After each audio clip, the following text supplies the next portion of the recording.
amigos de Ideal Espírita, espero que todos estejam bem. Essa semana tivemos alguns contratempos e infelizmente não deu para fazer a gravação, mas hoje, com as bênçãos do nosso Pai, estamos aqui retornando. Faremos a leitura do Evangelho no Lar para crianças de 8 a 80 anos pelo Espírito Meimei, capítulo 40. Somente Deus deve decidir. Ajudai-vos uns aos outros sempre em vossas provas. Nunca vos torneis instrumento de tortura para ninguém. Está no Evangelho segundo o Espiritismo, capítulo 5, item 27. Muito importante a gente ter essa consciência de que Jesus veio nos dizer que era preciso amar, que era preciso ajudar, que era preciso cuidar um do outro. Jesus não negou a curar, a orientar. Então, as nossas provas e expiações, como nós já viemos discutindo, elas são necessárias, mas não quer dizer que não possamos receber ajuda de outras pessoas para amenizar uma dor, um sofrimento. Não é passar por uma situação de expiação e prova e querer depositar no outro aquilo que nos pertence. Aquilo que nos cabe, nós devemos fazer. A espiritualidade cuida da parte que cabe a ela. Entrega a Deus o que é de Deus, né? O que cabe a Deus, né? Deus está no comando de tudo. Então, Ele vai permitir com que nós façamos a nossa parte. E os médicos, terapeutas, familiares, as pessoas que convivem conosco, elas estão ali ao nosso lado, também num processo de provas e expiações, para auxiliar e ser auxiliado. Então, se hoje eu preciso de ajuda, eu tenho pessoas ao meu lado que vão aproveitar essa oportunidade para auxiliar. Mais tarde, quando essas pessoas mesmas precisarem de ajuda, que a gente tenha condições de ir servi-las e auxiliá-las dentro do que é necessário. Então, por intermédio do amor e da abnegação, podemos modificar os rumos dos testemunhos pelos quais todos necessitamos passar na Terra. Todos nós vamos passar por essas situações de provas e expiações, tendo que dar o nosso testemunho. Testemunho se nós aprendemos, o testemunho se nós compreendemos o valor do perdão, do amor ao próximo, do auxiliar, do que é a caridade. Nós vamos falar até o final desse livro muito sobre a caridade, porque é o lema do Espiritismo e é preciso compreender profundamente o que é isso. Então, por intermédio do amor e da abnegação, então nós vamos nos entregar ao trabalho no bem, guiados por esse sentimento nobre do amor. Mas nunca, em momento algum, devemos pôr fim a eles por própria vontade.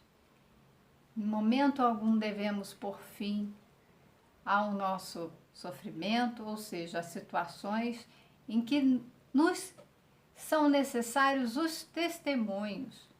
Quando nós somos chamados a dar o testemunho, não devemos nos esquivar. O que acontece é que, por fim, a vida nessa encarnação, então, por fim, a vida do corpo, por meio do suicídio, isso é, por própria vontade, isso jamais deverá ser feito, embora se faça muito, mas isso se constitui uma violação da lei divina e que Deus sabe, mais do que ninguém, o ritmo em que devem prosseguir até serem extintos. Então, Deus sabe mais do que ninguém o quanto nós devemos sofrer para extinguir o mal que está em nós, né? E o momento, né? A gente sabe da frase de Maria de Nazaré, tudo passa. Nós sabemos que todo sofrimento, todas nossas expiações, provas, eles têm um prazo de validade, assim como o nosso corpo físico. Então, haverá um momento em que isso chegará ao fim, nem que seja uma doença em que é necessário o desencarne para que aquele corpo doente vá e o espírito, ele ressurja no plano espiritual, limpo, com uma vivacidade, né, com uma compreensão. Então, também aqui cabe falar na eutanásia, ou seja, quando nós, ao tentarmos ajudar as pessoas que estão em sofrimento, abreviamos aquele sofrimento, provocando ali o que se chama de morte assistida. Também não nos cabe fazer isso. A pessoa vai ter que ir até o fim, né, esgotando a sua energia vital, passando por todo aquele testemunho, porque só Deus sabe quando é que será o momento de regressarmos ao plano espiritual ou o momento em que a nossa expiação, nossa prova, terá o término. Então, algumas doenças, elas podem ser curadas. Problemas financeiros podem ser revertidos em soluções como um novo trabalho, né? Novos panoramas. Não dá mais para viver conforme vivíamos antes. Se é um luxo, vamos viver no que é razoável, né? No conforto, mas sem tanto luxo. Luxo é excesso, né? Tantas pessoas no luxo, né? Tantas pessoas vivendo com mais do que elas necessitam e muitas outras vivendo na falta, na carência. Assim como o Pai oferece à humanidade a medicina para a cura das enfermidades, dá também ao homem sofredor meios de atenuar o seu padecimento pelo esforço da busca do remédio para suas provas. Então, quando a gente fica doente, nós temos o auxílio dos médicos, temos auxílio de terapeutas, né? Podemos estar com problemas que a gente fala, né? De psicológicos, emocionais. Podemos buscar esses profissionais e encontrar ali uma forma de lidar com os nossos doenças, transtornos, sofrimentos, aliviando, mas compreendendo o que aquele momento quer nos ensinar, o que aquela prova tem de valor para a transformação moral de cada um de nós. São muitos os instrumentos colocados à disposição do homem no combate às aflições. São muitos. Deus não desampara. Ele coloca à nossa disposição inúmeros. E eu vou aproveitar até para falar, a partir disso aqui, nossa próxima leitura. Porque essa semana, né, eu precisei ser ajudada, passei por uma situação que eu precisei recorrer ao médico e estou recebendo ajuda, estou recebendo tanto a assistência espiritual quanto a assistência dos médicos aqui da Terra. E tenho que fazer a minha parte, né? Eu estou tomando remédio, estou fazendo uma dieta, estou me cuidando. Mas teve um momento muito bonito que, quando eu estava ouvindo um vídeo no YouTube falando sobre a importância da oração, as vibrações que a oração faz, inclusive, para que a gente possa superar. A oração é um desses instrumentos que são colocados à nossa disposição. eu estava ouvindo aquilo e o quanto a gente não conhece o poder de uma oração, o que ela é capaz de fazer com a nossa vida, no espírito, no corpo espiritual e o corpo físico também. E a gente tem a capacidade de, no nível de vibração das orações, ir transformando todo o ambiente em que a gente vive. A oração, ela nos dá aquela força, o sustentáculo ali para a gente seguir adiante, superando as provas e as expiações. Mas aí estava olhando o vídeo e apareceu uma sugestão de vídeo embaixo. Era uma tarde amarela, escrito em letras pretas, amor. E me veio na cabeça, dentro daquela explicação, deixa eu pegar o livro aqui, dentro da explicação que estava sendo dada, me veio uma frase conhecida de Madre Teresa de Calcutá, em que ela foi perguntada se o que ela fazia de fato ajudava, né? Porque assim, é tão pouquinho, ela ajudava aquelas pessoas ali, mas ela dizia o seguinte, que o trabalho dela era uma gota no oceano. Mas sem aquela gota do oceano, o oceano não seria o mesmo. Ou seja, ela entende que o trabalho dela é pequenino. Mas se todos nós fizermos a nossa parte, o trabalho pequenininho que nos cabe, porque somos seres pequenos diante da grandeza de Deus. Mas Deus conta com o nosso trabalho pequenininho. Ele sabe da nossa pequenez. E eu lembrei disso e olha o que eu olhei na prateleira. A tarde amarela com as palavras amor escrita em preto, igual o que eu vi. E o livro me chamou a atenção, como eu já havia lido, é de Madre Teresa de Calcutá. Essa é a proposta que eu tenho, um dos recursos que Deus coloca em nossa mão. A espiritualidade, ela conversa conosco por várias formas.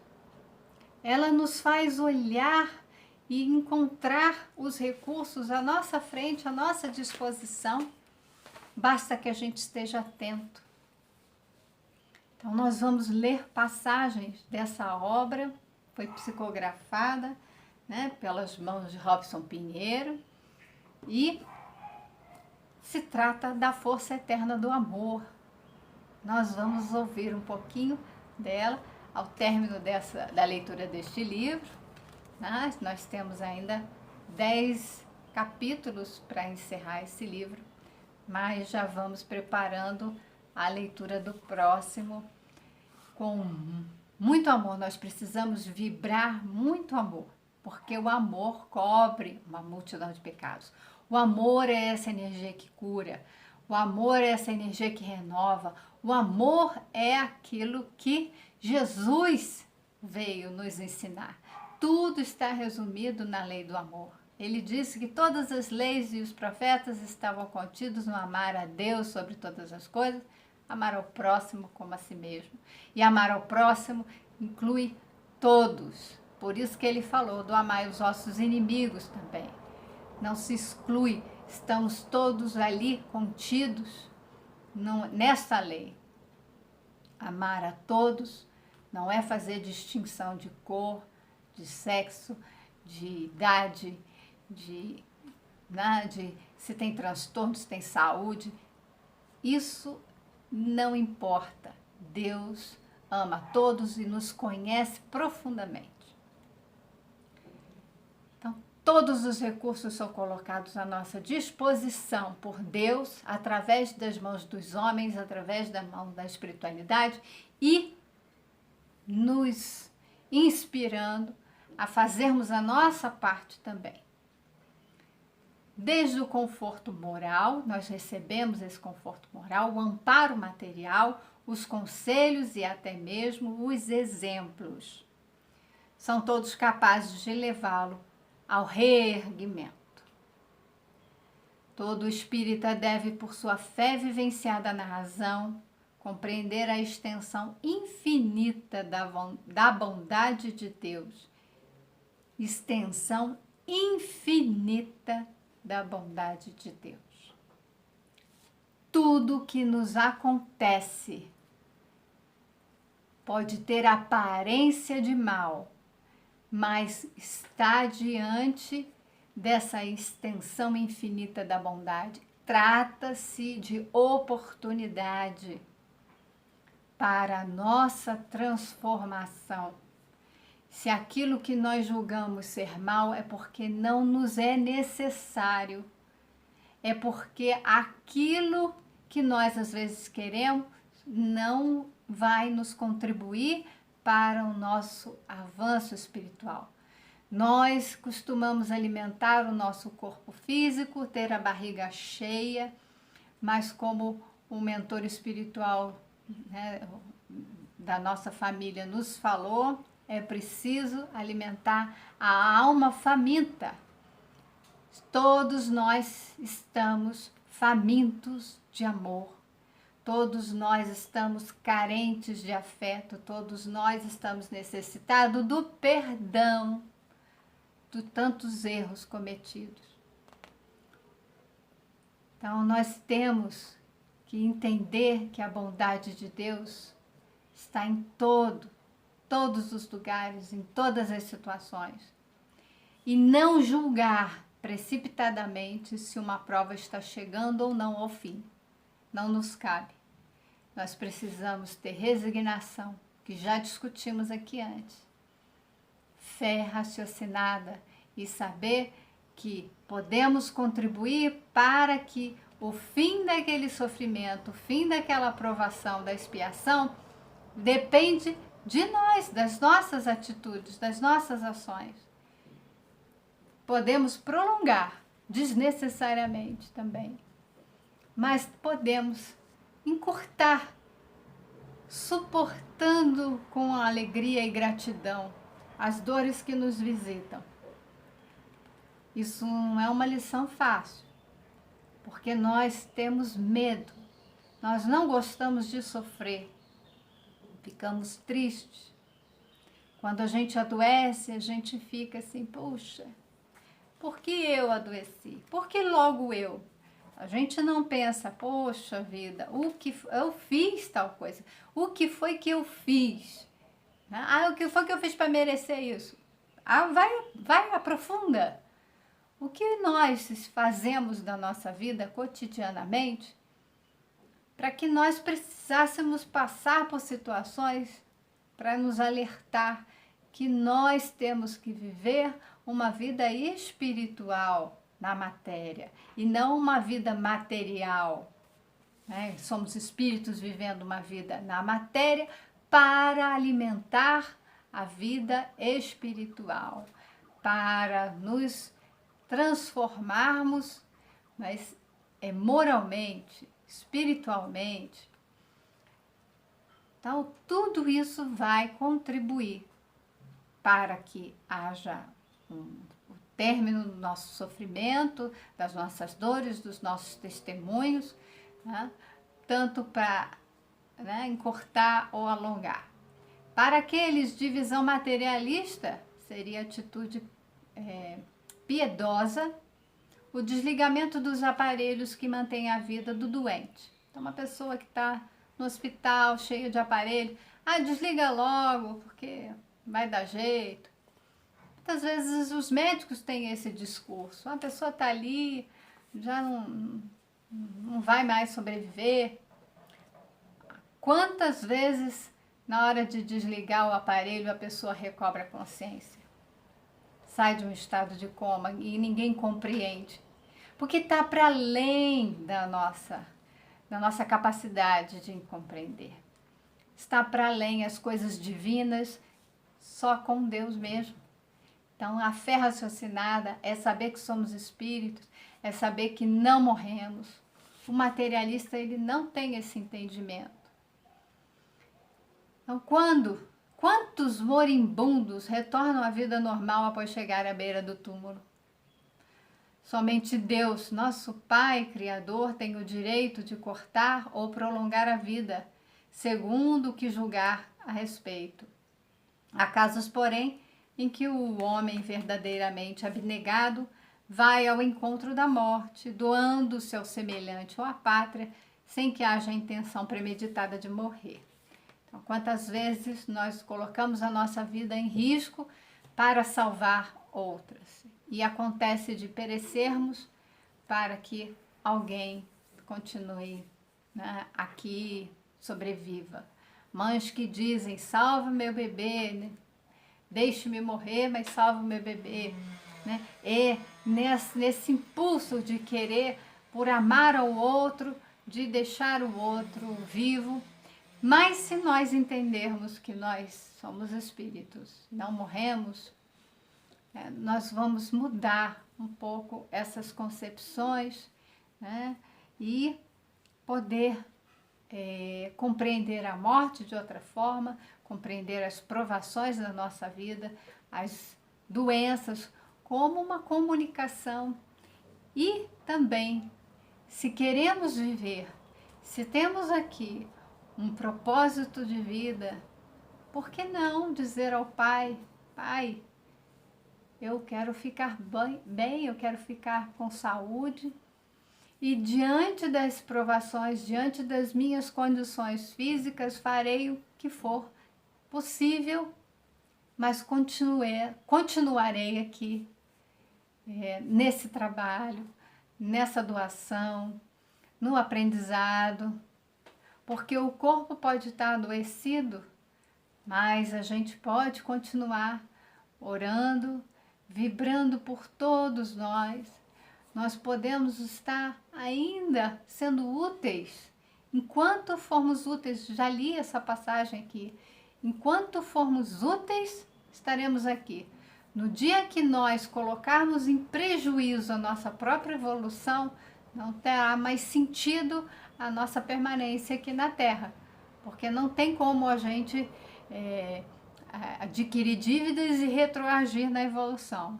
Então, ela não serve mais, vai ser interrompida. Mas se aqui estamos e ela pode ser útil, nos mantenhamos úteis, mantenhamos ativos, mantenhamos fazendo aquilo que nos compete, o que nós temos capacidade, né, competência. E lembra-te que um dia é o dia de ajudar, outro dia é o dia em que seremos ajudados. Deus está no amparo de toda a vida que Ele criou. Jesus é o nosso grande governador do planeta, nosso irmão maior, mestre querido, e que está conosco, estará conosco até o fim dos tempos, disse Ele próprio. Tenhamos essa fé em nosso coração e sigamos em frente. Tenham um ótimo dia e até o nosso próximo encontro.